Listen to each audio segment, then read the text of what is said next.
What's up, everybody? So here it is, a little heavier than it was supposed to be. It was supposed to be like 7,500 pounds. Well, it's 6,000 kilograms, which puts it right at 13,000 pounds. So I don't think my straps are going to be long enough, so I'll have to end up using chains as a strap extension. So we're going to get her strapped up, get all the flagging on, and then we'll be hitting the road. Should be getting permits here pretty soon for Washington, and then we'll start pulling permits the rest of the way. I didn't want to get all the permits until it was on the trailer and I had the measurements and everything else.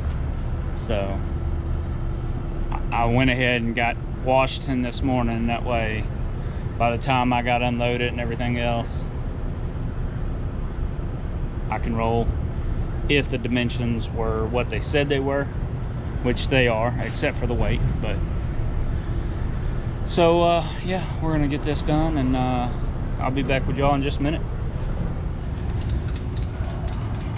There it is, folks, all done. I had to build a header rack back here out of 4x4 to be able to put my sign on, because I have nowhere to put it down here. So here's what I did with the chain. Just looped it through here and here, pulling up for the extensions. Flagged up, signed up, chained up, strapped up, ready to go.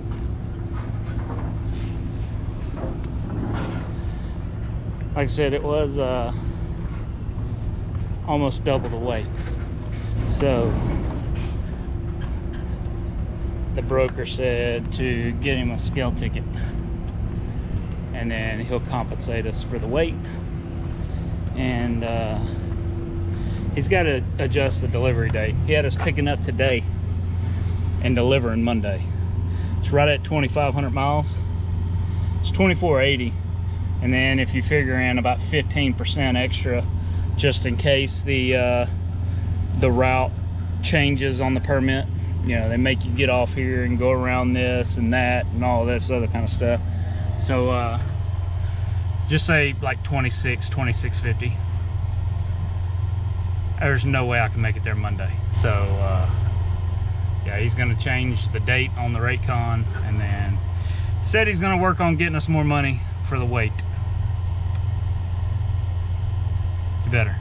So anyway, I'm fixing to roll out. We'll holler at y'all later.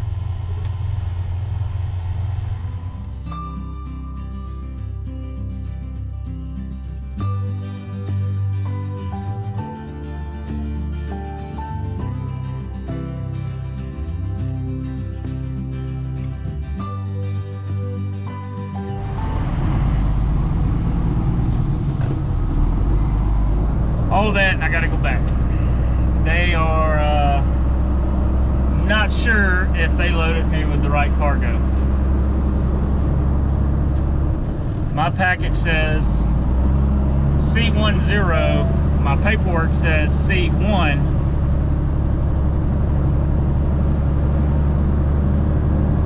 And yeah, I don't know. We'll see. Bullcrap.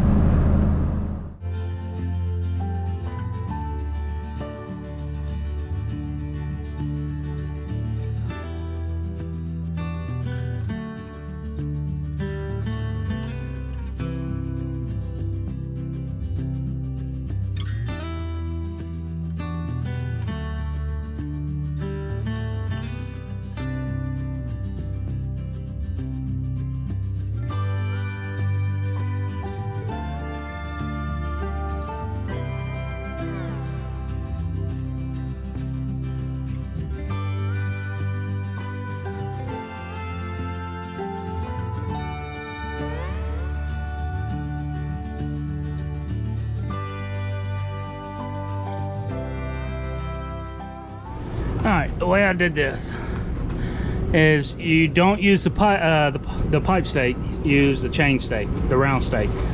I run it through, down, and then through around the chain stake here, and then come out and latch both to it. That's what you do when your straps aren't long enough. And you could do it a bunch of different ways. You can cut chain shorter, that way you're not having to deal with so much slack. But being that I'm running 2 straps, I can do it like this and take up my slack and the winch on the other side. You can buy either chain strap extenders, or you can buy actual strap extenders, and they'll have kind of like a D-ring, but it's shaped in the shape of a triangle on both the strap extender and the chain extender. The chain extender is just a short piece of chain that goes around your chain stake and then hooks into your chain, and then instead of having the hook, it's got little, like a D-ring that's shaped in the form of a triangle that hooks into your strap. But that's how I did it. Now I just got to tighten that up, throw the 2 little magnet deals back up, but there was a reason I didn't put that up yet, because I don't want the chain to get into the flag. So I'll get these tightened and then get the flags back where they go, and we'll be ready to roll out.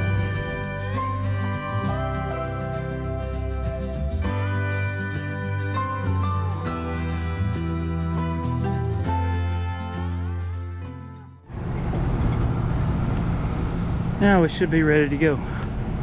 I didn't put a twist in them up there just because it has the chain on it. Underneath's good.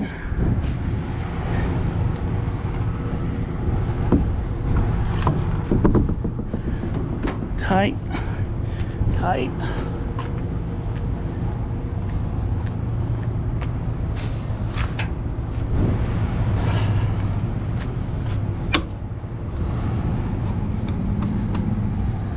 Throw my flag back on, and we are good to go.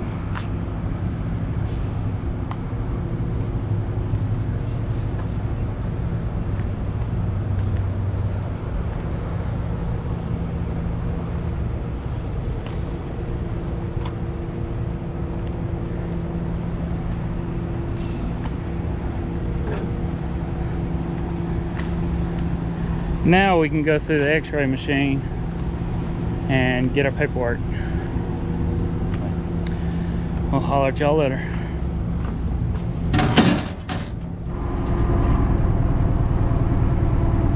So I guess the good thing is I'm not so tall.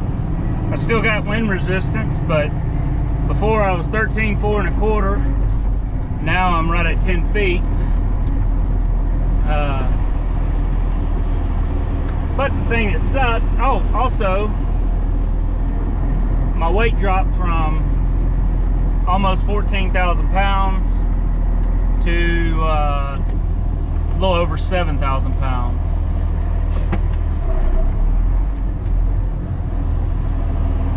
But that's also a bad thing, because I was going to be able to get more out on the rate.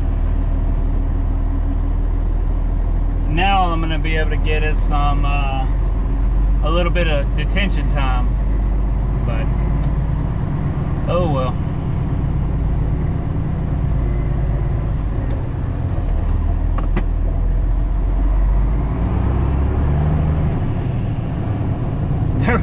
There was some guys ahead of me that were just writing a bill of lading and then just pulling on out. And they were supposed to come down, go through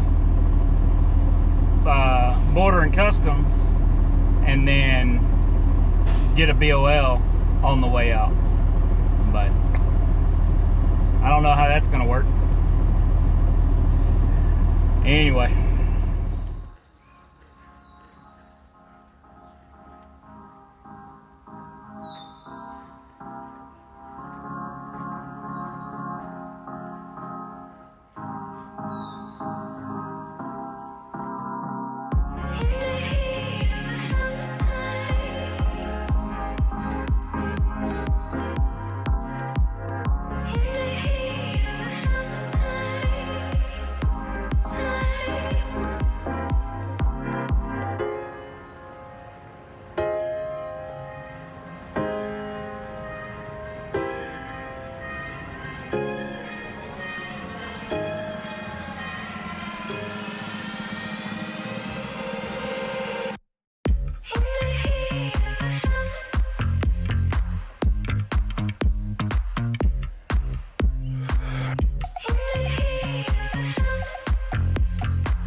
So, question of the day. Going through some of these states, the speed limit say, 75, trucks 65, 5 axles or more. I only have 4 axles, 2 on the truck, 2 on the trailer. So, do I have to do 65 or do I have to do 75? I'm doing 65 anyway, but I think I can get away with it. The joys of running OD. You gotta go in every single scale. Luckily, so far, they haven't inspected me. I just go in and show them a permit and go on about my business. Montana. So, with Montana, I got the permit, but I couldn't print it off the MDT e-script or whatever website they use. So I was a little worried, because I kept getting deeper and deeper and deeper into Montana. And the scales I was passing were all closed. And I finally got to the one in Billings. She pulled me in. Actually, she didn't even pull me in. She gave me the red light to stop on the scale so she'd get me weighed. I took it as, red light, because the sign says red light, pull up, come in. So I went in. I didn't have the actual permit and talked with her. She's like, yeah, we've been getting a lot of that here lately. I'll just print your permit out real quick. And I told her, I was worried because, if I got pulled over or something, I didn't have the actual permit on hand. It's like, no, don't worry about it. As long as you got the permit with the permit number, you're fine. So, fun times. I think I'm going to be, I will be hitting 90.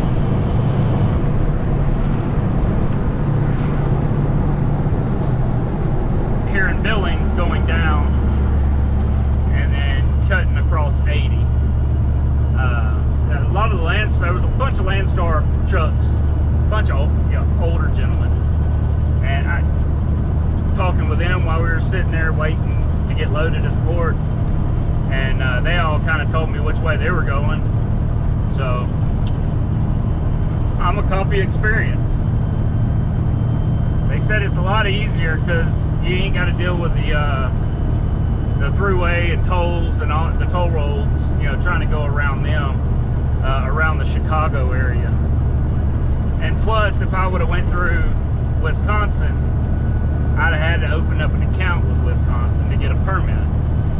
So, I think the only permit we're still waiting on is Ohio, because when we filled out the Ohio paperwork to get the permit, they have to have your insurance email them all the insurance stuff. So I did that, and then got the notice from Ohio back stating that, you know, it's been submitted, waiting approval. But I shouldn't be going through Ohio until either Tuesday evening or Wednesday morning. So it's Sunday now. We'll holler at y'all later. Also, for those of you that don't know, getting a oversize permit for Wyoming, you can't do online. You can't get it through a permitting agency. You have to call Wyoming an hour before, right at about an hour before you get to the port of entry, the scales, and they'll give you some type of number, and then when you get into Wyoming, you got to go in, take care of it. But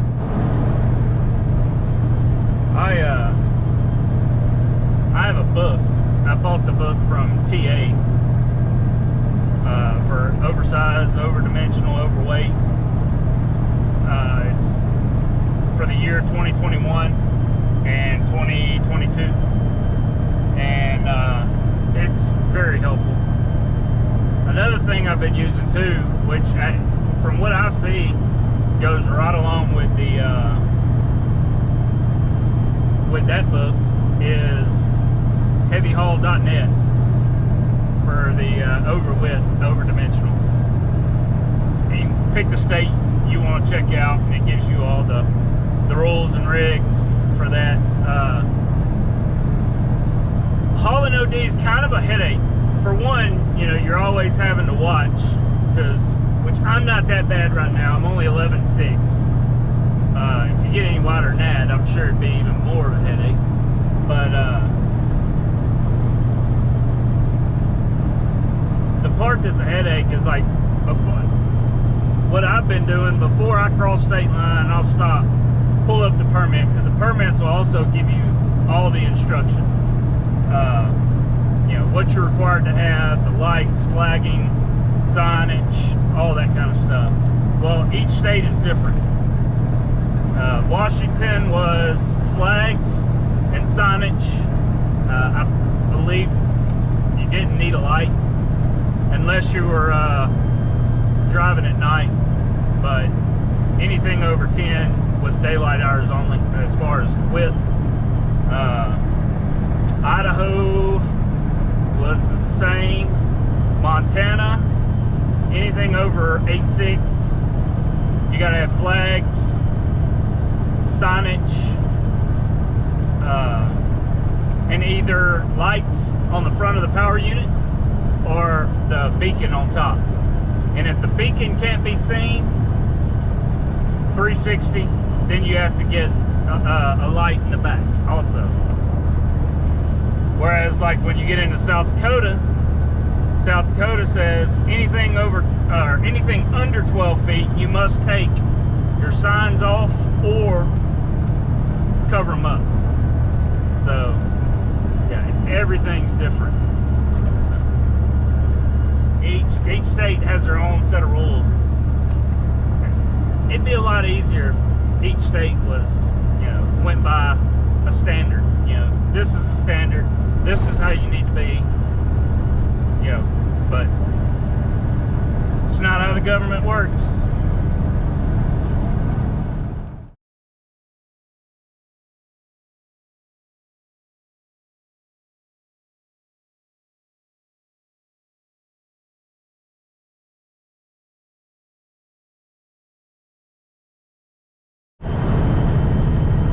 What's up, everybody? Question for all the truckers out there that have ran super singles or work for a company that runs super singles. Is the cost benefit really worth it?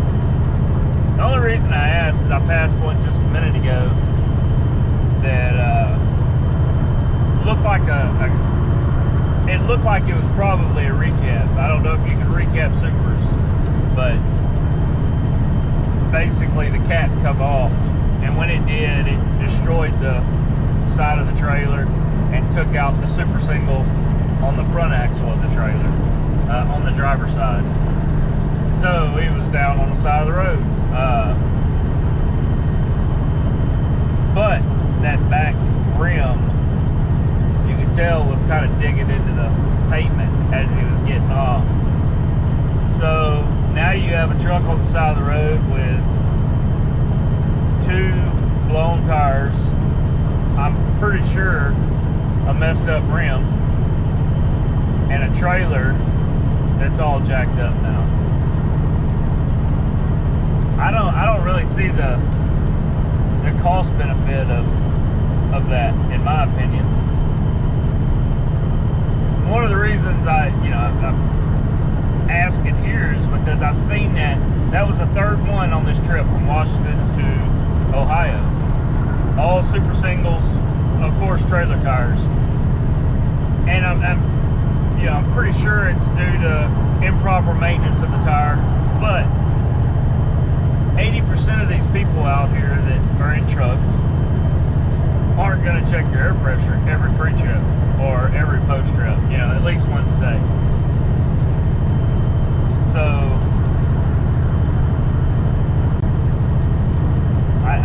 like I said, I don't see the cost benefit of it.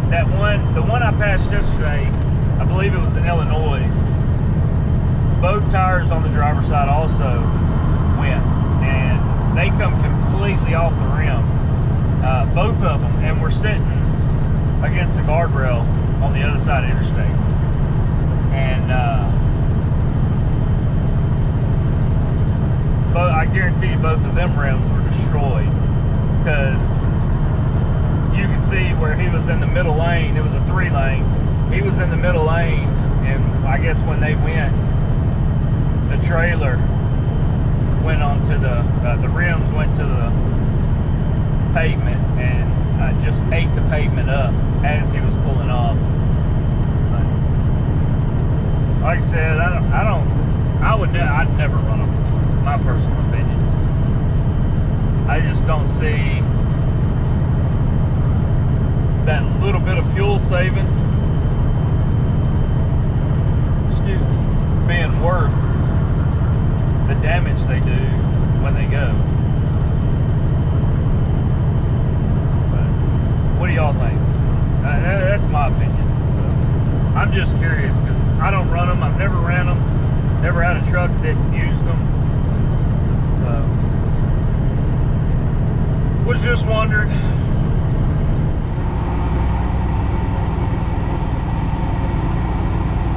The I guess the town had cops sitting at the road pulling everybody over right where you turn in to the road that comes to like this area right here. But I am trying to figure out where I need to go. There's no contact number or anything like that, so yeah, I don't know.